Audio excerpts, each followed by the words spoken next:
So, welcome to For the Love of Weather podcast. This is the podcast where we chat about the weather and climate and how it can impact our daily lives. I'm Gemma. Hello, and I'm Aisling. We are both meteorologists, we're both weather presenters, and we're both terribly curious about the weather and climate. And we always hope that you leave an episode just learning and loving a little bit more about the weather and climate. And today is a very special episode. It's coming from Kew Gardens, and we have got to meet some incredible guests, which we will introduce you to over the next half hour or so. All about the new carbon garden that is at Kew Gardens. Let's take it away. So my name's Richard Wilford. I'm Head of Garden Design at Kew Gardens, and I designed the carbon garden. So where did this first idea come from for the carbon garden, and how long ago was it? So I started in 2021, beginning of 2021, so it's 4.5 years really. The idea came about, Kew is doing a lot of work on carbon, where it is, how it moves around in the carbon cycle. And so we wanted to tell that story to visitors, linking it with climate change as well. So important subjects we wanted to talk about. So the idea was that we'd create this new garden that would try and, I suppose, just inform people, not just about what Kew is doing, but about what carbon is. There's a lot of misinformation or misunderstanding about what carbon is out there, and we just wanted to science-based facts on what carbon is and what's happening. Was that a journey for you as well, to start and sit down and learn about that yourself? Absolutely. It was a massive journey. I've just learned so much. It's just like, there are times in the beginning I got quite depressed about it, and then I realised that there is hope. So yeah, talking to Kew scientists initially, finding out all the stories that they thought should be told, and then I tried to group them into 3 main themes, which is about what carbon is in the carbon cycle, carbon and climate change, and then what we can do about it. They're the kind of 3 main themes. The hard bit for me was converting those stories into a garden. So it's not the obvious thing you'll think about. It's, make a garden about carbon. So using those themes, I wanted to have distinct zones within the garden. So the planting varies quite a lot as you walk around. So it starts off with a kind of more herbaceous, colourful herbaceous border. Then you go into the dry garden, which is more Mediterranean style. You come around the back here, you've got the trees and the shade plants and the rain garden. Very different feel. And then on the far bank, we have a kind of grassland area, which is grass that was here already. So we just let it grow and see what comes up amongst it. So very distinctive planting to try and tell that story as you walk around. So you mentioned the planting, and there's this incredible structure just behind you. Can you tell me about, when did that pop into your head? When did that suddenly come to you in this? So my initial design didn't have the building in, but it lacked something. I needed a focal point, needed a centre of the garden. I wanted to have a building made of wood, because using the wood from a tree, you lock in that carbon. So that lifetime of that tree, it's been absorbing carbon, putting it into its stems and trunks. If you then burn it, that carbon's all gone again. If you let it rot down, that's better. Some of it goes to the soil, some of it's released. But if you can make something out of that wood, that carbon stays locked in for the lifetime of whatever you've built. So I wanted a wooden building in the centre, and I could have gone for an off-the-peg shed or something like that. It wasn't very inspiring. So that's when we contacted Jonathan Mitzi, to see what he could come up with using timber. So it's larch it's made from. And it's incredible design. And he took his inspiration from the role of fungi and mycelium in the whole carbon capture story, because carbon in the soil is a really important part of that story. And it stays in the soil, and it's drawn down into that soil because of the fungi, mycelium, and the relationship to plant roots that brings the carbon into the soil. So it's a really important, and I think it's becoming more apparent how important fungi are in the whole stories of ecosystems and how things work. Was that part of your journey of learning to get? So when you came up with this structure, was that like a light bulb moment for you as well? Like that's, connecting what's under. We kind of, in the brief, so we wrote a kind of brief about what we wanted. Like, it had to be made of timber, it had to be unusual and bespoke and related to the climate story. So I knew the fungi were part of that story. I didn't realise he was going to take that on board, and it's like to the extent he has done. And we were just, when we first saw the drawings, we were quite inspiring. I thought it's like it's such an unusual thing. It's actually more beautiful in real life than it was on paper. I wouldn't say it was a light bulb moment, but it was like, he's got it. He understands what we're trying to do. I think it adds something to the garden, so it's like that focal point as you come in, sort of like brings you, and you're like, oh, let's go and explore what's there. And I also was reading that you sort of took inspiration as well from like the climate strikes in terms of some of the stuff that you planted. For the planting, So in the kind of main entrance, there's 3 ways into the garden, but there's a main entrance, if you like. And the climate stripes were developed by Reading University. You know all about them, I'm sure. We love Professor. We do. Yeah, that's right. So I took that graphic that he created, and I thought it'd be great if I could represent that with plants. So I haven't done stripes of plants. I wasn't trying to copy it. It was like inspired by the climate stripes. So it's basically a colour-themed border that goes from dark blues and purples round to kind of oranges and reds, just to kind of visually show with plants what the climate stripes would look like. And from that, you then go into the dry garden, which is, what the garden might be like in 20, 30 years' time. So. I know you shouldn't have favourites, but is there a part of the garden that maybe holds an extra special place in your heart? I was very excited designing the dry garden. I love the Mediterranean. And I thought I love the plants that grow there. And so I was quite excited about what I could put in the dry garden. But because it's quite early stages, it's not really at its full potential yet. Next year, it'll be much better. The part I like now, walking around yesterday taking pictures, and actually the rain garden behind me, I love that. I think it's worked really well. So it takes the rain from the pavilion. So it's like a big funnel shape. The water comes down to that pipe. There's a channel under this. All this gravel is porous anyway. There's a channel that takes it to the rain garden. So when you do get a downpour, the rain will come into the rain garden, and then if there's enough, it will go into the swale behind us, and then just be absorbed into the soil. So it's not going into the drains at all. It's architects, engineers, they love drainage, when they build a building and we put drains everywhere. But actually, it's much better if you can deal with that rainwater without having to send it down the drain. It's like having like a little nature-based solution. Yeah, it is. It is a little nature-based solution. It's something people could adapt to in their own gardens. You've got a downpipe going to a drain. Why not, if you can, if your garden's the right shape and slope or whatever, then you could put a little rain garden in so the water just soaks away rather than going down the drain. So that's what the idea behind this is. And I think as things grow through those stones as well, it'll become quite lush, and it'd be a really nice feature. And then the bridge going over it, which is nice as well. We spoke to someone on the podcast about how we need to get people to embrace and engage with rain in different ways and see it as a negative. And having a rain garden like this allows people to actually, the rain garden will come alive when it's raining. That actually it gets them to engage with it more when it's raining. Yeah. Also, a lot of new housing estates now, you see they put swales and things in, and I wonder if people really know what they are. But hopefully maybe they'll come here and they'll realise what it's all about. That's part of the story, is telling people about the different things they can do, different things your local authority might want to do, or your community. It's all about ways of adapting to our changing climate, because we know it's changing already.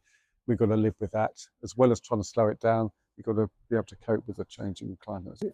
I'm really curious about what you said about when you first learned from the scientists about carbon, that you sort of lost a little bit of hope and then found it. Just talk me through what that means. What does that mean? What was it about the carbon, and then where did the hope come from? Because we all know when we're talking about climate, we must have hope. I felt I got a bit depressed about it, thinking about how much carbon we humans are emitting, how much fossil fuels are burning, how many new coal mines are opening. And it just seemed like this is never going to stop. Driving down the motorway, you see all these lorries all on diesel. You think, how are we going to convert all those to electric? I can't see it happening. And that's just like, what are we going to do? That's when it got more depressing.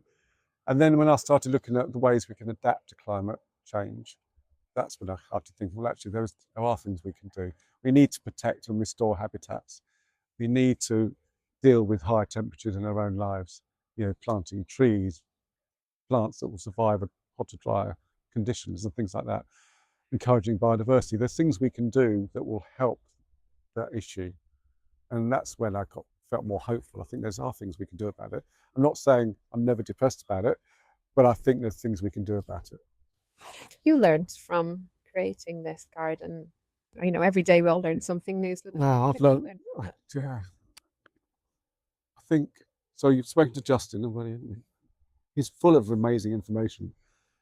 He said the other day, forestry and horticulture are the only UK industries that are climate positive because we're growing stuff. That was interesting. A street tree takes 20 to 30 years to reabsorb the carbon that was emitted by planting it, by transporting it, digging a hole, because young trees don't absorb huge amounts.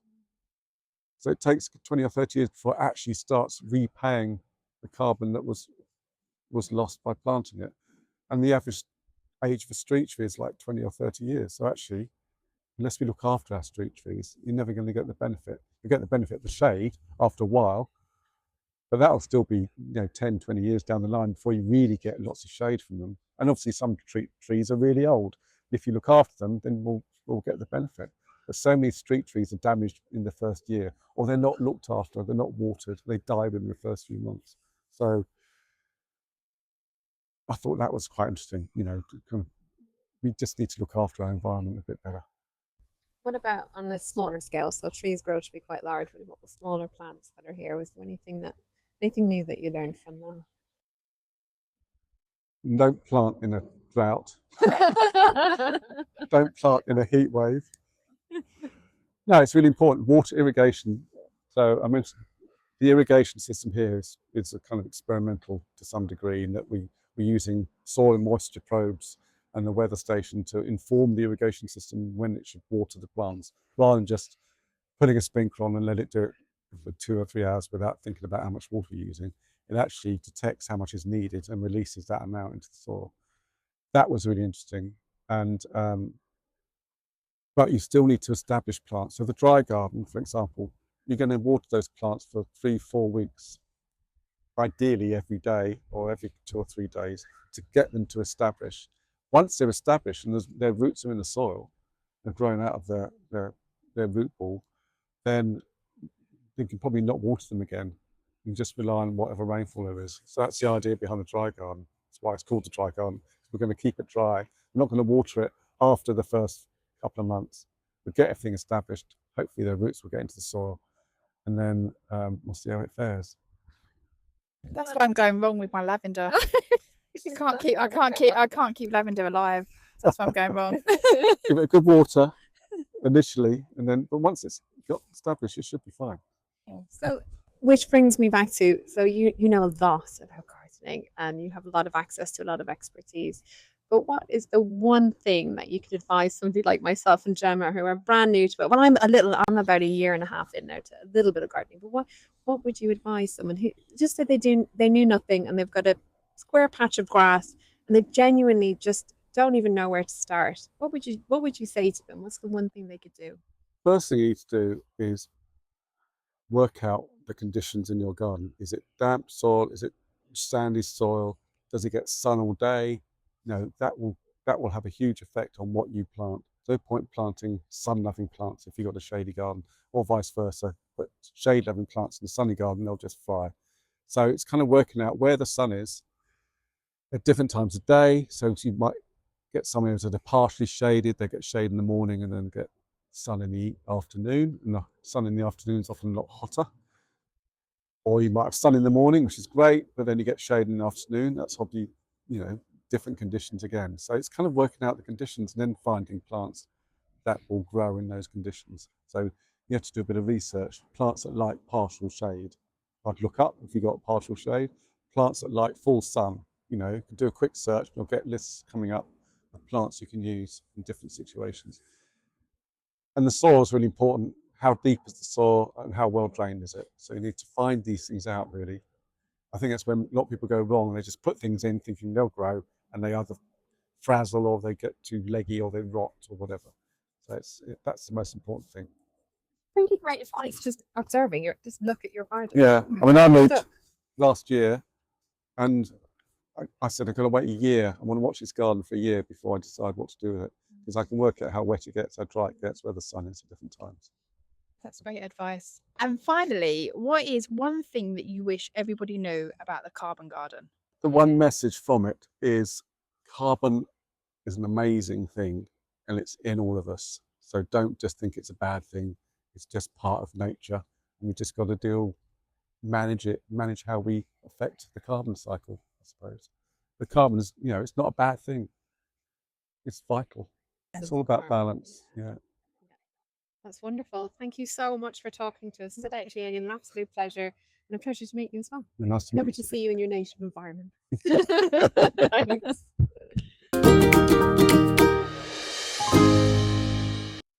Good morning. I'm Laura Martinez-Suf, and I'm a senior research leader here at Kew Gardens. And my involvement in the carbon garden has been to highlight the role of mycorrhizal fungi in the carbon cycle. So can you tell us a little bit more about that? So this is a whole new world to me that I did not realize was so important. So why do we care? Why do we care? Why should we care? We should care a lot.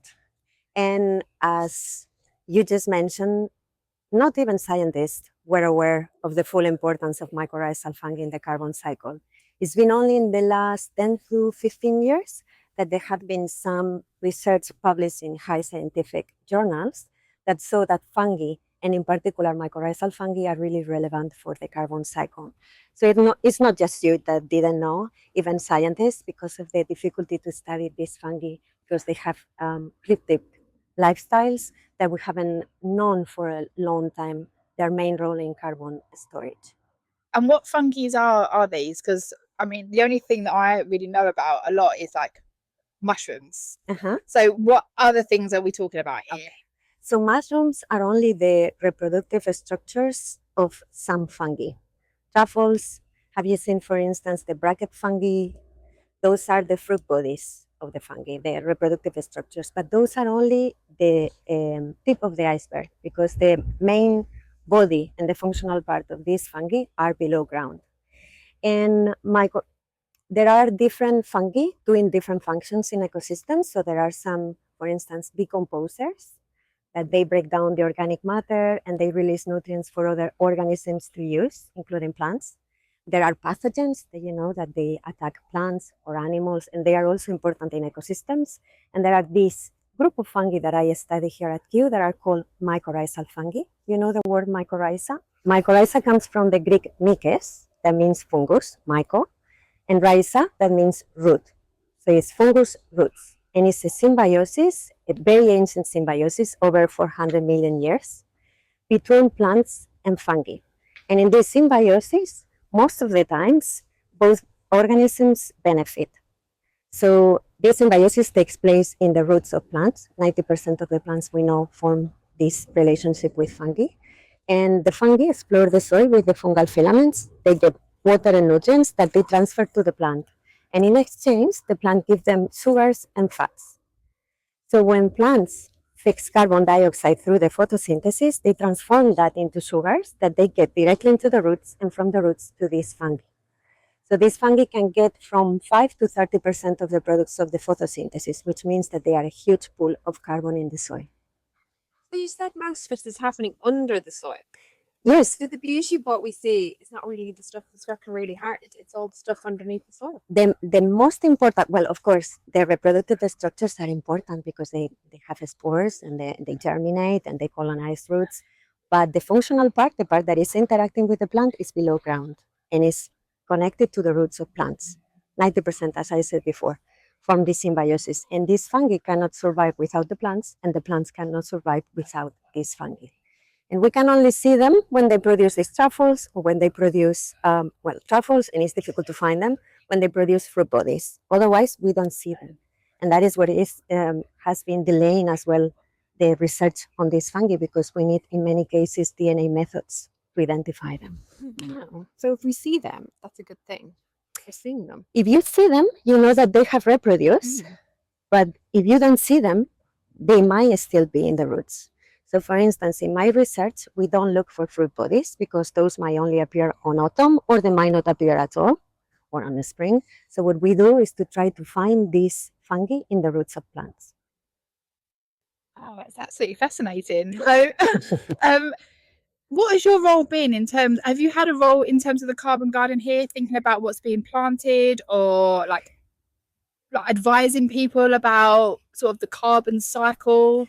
It's been more about interpretation than design. My colleagues have been more involved in that. But when they were preparing the boards and the videos and everything, I was giving my input for that to highlight that fungi need to be included in that carbon cycle because otherwise it's incomplete. And where did your research start? Like, how did you get into this field of research in the first place? Well, now I've been working at Kew for 15 years, but I started my PhD in 2000. So you finished the PhD. Well, of course. No, you can get sidetracked, right? You know, like well, you know, you're working and you're trying to do. It took me. In fact, when I before I finished my PhD, I got my first job. But having the opportunity to work at Kew was amazing for me. But I started working on truffles, and truffles are ectomycorrhizal fungi, are mycorrhizal fungi. So I wasn't working with the nice, tasty fruit bodies of those fungi. I was working with those fungi in the roots because the truffles are really expensive. So one of the things that I always tell to people to be able to distinguish between mycorrhizal fungi and other fungi is that if you go to the market, which are the fungi that are cheap and which are the fungi that are expensive. So can I ask you, which fungi do you eat? Mushrooms? No name? No name? Gray mushroom. Oyster mushroom, portobello mushrooms. Portobello mushroom. Portobello mushrooms. Yeah. And how expensive are they? Like 1 pound, 2 pounds? Maybe. Cheaply. The oyster mushrooms maybe a bit more expensive. But nothing. But what about porcini? Have you ever tried to buy porcini? Or have you seen it in a meal I've been at in a restaurant? Yes. Or chanterelles. Okay. Or truffles. Truffles, we know that they are super expensive. And they are super expensive because they are very difficult to grow just because they are mycorrhizal. They need the plants for growing. The other ones, the oyster mushrooms or the portobello, you can grow them in a piece of straw or in an organic substrate because they can get the carbon from that. But the mycorrhizal fungi, they can only get the carbon from the plants. So usually the mycorrhizal fungi or fruit bodies that you find in the market, they come from the wild, they come from a forest, and then they are very expensive. What did you choose then to put in here? So they have been focusing on plants here.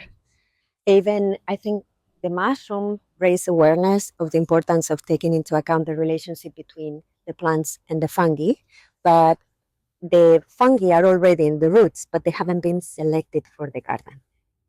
So it's not the same. They haven't been choosing the fungi that are in the roots of those plants. Will you go and test those? Will you see what's in there? Do you know what's in there? Right now, I don't. And is that something? But in future, it would be possible, yes. And mostly if they have any plan about screening or recording how carbon storage is changing in the garden, it would be really relevant to know the fungi that are part of that. So I suppose an important part of the whole garden is to show people that there are these organisms under the soil and they're playing this huge important role in taking up the carbon and absorbing it and storing it, and so trying to educate people on that as well. So they're like, oh yeah, we can see all the lovely plants, but actually all this amazingness is going on below the surface, below the soil, and like trying to educate people on that. Yes, exactly. Well, you're explaining that better than I am. Maybe you should come here and explain it. 5 years, it's basically that because I don't think people is aware that most of the carbon is in soil. When we see plants, we don't even think about the roots. There are books about plants, and plants never have roots, or very few times. And the role or the impact that plants have in ecosystems is mediated by fungi. So then at least having that in people's minds and being aware that when they are planting certain things, they should be aware of the fungi that are in the roots, because not all plants associate with all fungi.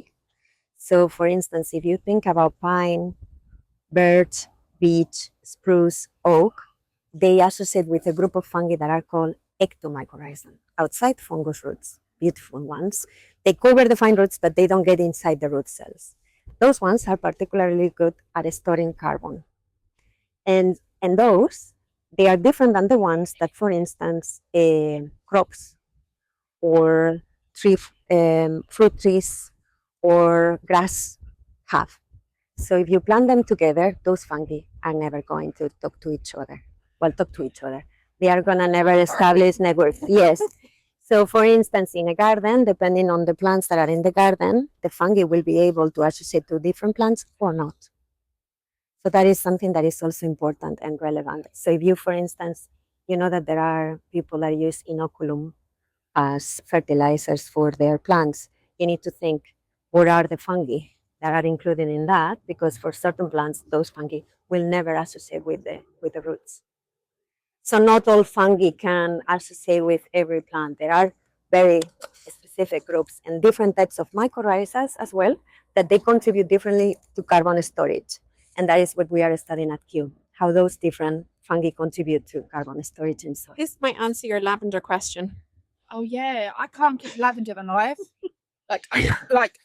Honestly, I've killed about 3 plants. I don't understand. It's in a pot, and I feel like I'm taking very good care of it, but it dies all the time. Like, is it Maybe something to do with soil? With the soil, or are you what? Well, I'm not a gardener, so that's the question for that. Well, it looks of it. But there are some, for instance, there have been planting schemes that failed, and probably it was because there wasn't the right mycorrhizal inoculum in soil.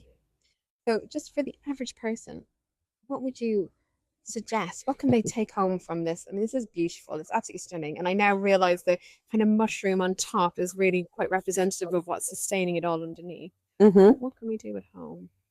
So, well, the big thing that maybe is not just, well, I guess that individuals can start that is reducing emissions.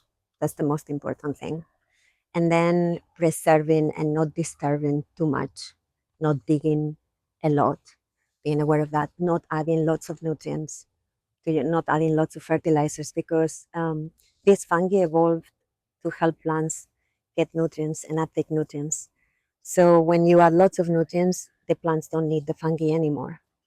And then all of these other roles that fungi have, because they are not only involved in carbon storage in soil, because they transfer water and nutrients to the plants, they help them grow and establish and also store carbon above ground. So they are also storing carbon above ground. So because they transfer water and nutrients to the plants, they help them establish and grow, which means that they are also helping accumulating carbon above ground. They are also food for humans and animals. They help soil structure and avoid erosion. So they have many roles. And if we add lots of fertilizers, we stop that symbiotic relationship. So those little things have an impact on, on maintaining ecosystems in a healthy state. Is there another message that you think you wish everyone knew about fungi? Guys, it's a very old joke for you. People. Well, before coming here, I said fungi. Now I say fungi. Oh, I like fungi. Fungi. Yeah.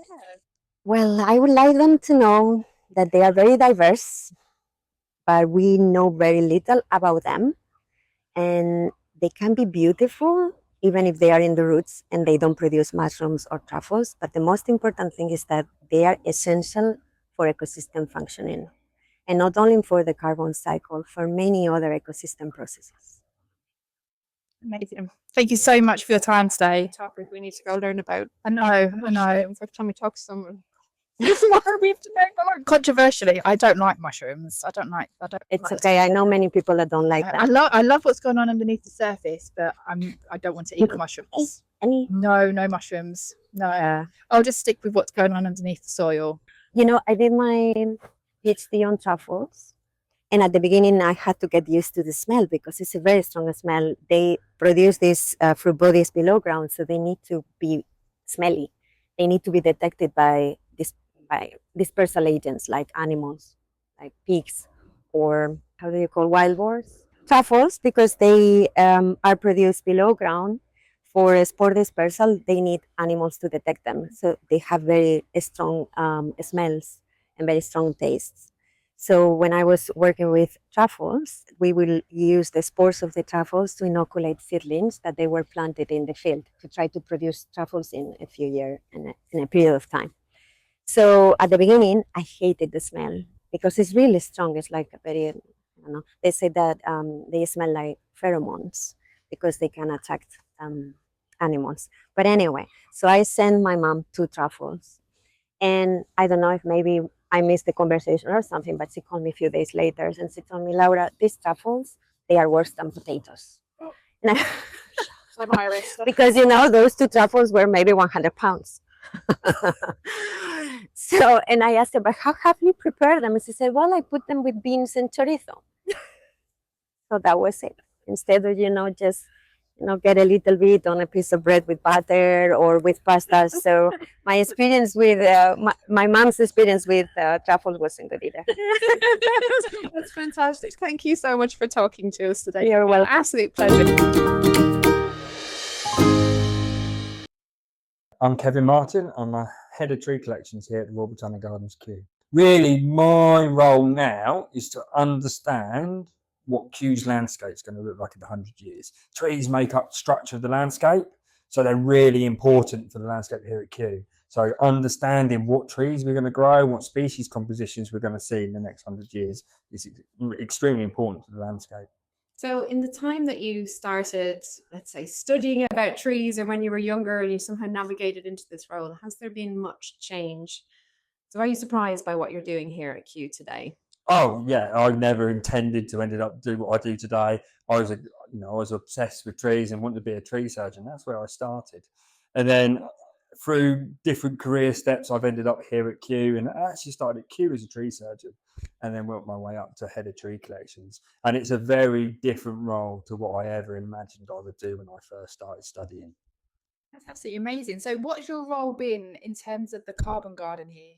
Yeah, so really interesting. So I do a lot of research in the selection of urban trees. So with this being the carbon garden, we really wanted to do as much as we can to make sure the species selection of our plants are suitable to the future climate. And that's all based off my research. So I use my research and a lot of the modelling work that we use and the climate models to then select these trees. So we know these trees have the best ability to adapt to our predicted future. I do have a question about these trees. So over the last year or so, I've learned quite a little bit about gardens, plant species, and also how important all these tiny little insects and fungi are in the gardens. But what has surprised me is that I've seen perhaps some questions over when you bring non-native species into the UK, how does it impact native species? So what have you done here in the carbon garden in terms of kind of finding that balance between the two? Yes, we're a botanic garden. Like the real true meaning of botanic gardens, you got to go back to the fashion of arboreta, which is going back to the 1700s, and that was always for curiosity and wonder. So we've always planted plants from all over the world, and we want to represent them. That's the true meaning of the botanic garden. But what we are doing is we're now starting to understand through research how biodiversity is linked to these tree species. So we've released one paper and we're working on another now to understand the potential gain and potential losses depending on your species selection. So we have to understand, for the work that I do, which is urban plants, you're trying to get plants to grow in an environment which is man-made. So we can't rely on just our native species. We have to plant more novel species that have this hydraulic adjustment to deal with our predicted future. But what we are seeing is a lot of the biodiversity can be linked to those species. But what is also fascinating now is some of the work that we're doing is we're looking at English natives. Now we think very local when we think of English natives. English native species actually have a large range of distribution. So a lot of our plants that we believe are English natives go through Europe right out to Central Asia. So what we do through using the modelling work and a lot of the plant collection trips that we run now for Kew is we will look at the predictions of where these plants grow. We go to those ecosystems and bring them back. And that's because we can predict our future growing conditions of Kew globally. And then we can then pinpoint that area and we go to visit those ecosystems. So we've collected things like the field maple, the small leaf lime, the large leaf lime, which are all classed as English natives, but we've collected them from the very edge of their range. So they're growing in the driest and warmest where they can survive. And we're bringing them back here to understand how they have adjusted to grow in that environment, because we're moist temperate now. Okay, so we have rain, we're shifting. So because of climate change and through the carbon in the atmosphere, we're shifting to a warmer, drier environment. Now that shifting, we're moving from the point where we can grow our native species from native seed source. So what we do is we then look at these predictions, we then go to those environments where those trees are already under that stress, and then bring them back here. And what we want to understand is taxonomically, that plant is the same, but you have an interspecific variation. So that tree is genetically adjusted to grow in a warmer and dry environment. And we want to understand what part of its system is adjusted. So then we can then give better advice for plant selection for gardens like the Carbon Garden here at Kew, for everyone, for planting into the future, especially in our urban environment. So this carbon garden here at Kew, so I'm a novice gardener. And when I say novice, I'm very novice. I've just about stopped killing things actually in my back garden. I've had a very wonderful friend who's been teaching me how to plant. So I know this garden is about teaching us, and it's one of the biggest questions myself and Gemma face. That we do a lot of podcasting to a lot of people, whether it's satellites or marine, and it's always that really difficult question: what can I do? How can I help? So what can we take away from this? For the novice gardener, what can we take away from it? What's the one thing we can do? One thing we can do is think about the plants we're planting. Try and plant the plants suitable to your site. Okay, we're lucky here. I've got lots of global models which allows us to do that. But depending where you are in the country, so let's say if you're in the southeast, you need to start thinking what plants you're going to plant, because we need to be more sustainable, especially when we look at water.